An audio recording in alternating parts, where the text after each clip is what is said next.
Hello everyone, कैसे आप? नमस्ते, राधे राधे फ्रेंड्स। तो आपके लिए अभी क्या करना चाहिए, क्या यूनिवर्स की तरफ से मैसेज है वो देखते हैं। चलिए, वीडियो अच्छा लगे फ्रेंड्स तो लाइक शेयर सबसे फॉलो करना मत भूलिएगा। यहाँ पे मैसेज है फियर का।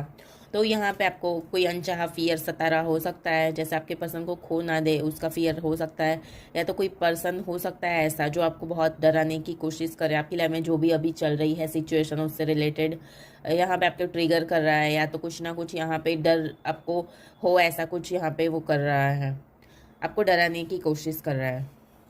यहाँ पे दूसरा मैसेज है ग्रैटिट्यूड का।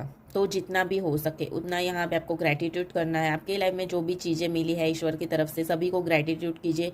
ऐसे लोग हैं जिनकी वजह से आप ग्रो कर रहे हो, आगे बढ़ रहे हो, उन सभी के लिए मीन्स आप ग्रैटिट्यूड धन्यवाद करें। जितना हो सके उतना आप लिखिए, या तो आप बोल सकते हो। तो उतनी चीज़ें दुगनी हो कि आपकी लाइफ में वापस आएंगी और आपके मीन्स ग्रोथ के लिए भी अच्छा रहेगा। तो जितना हो सके उन सभी चीज़ों के लिए हर रोज़ धन्यवाद करिए। तो क्लेम करे, राधे राधे लिखिए, हर हर महादेव।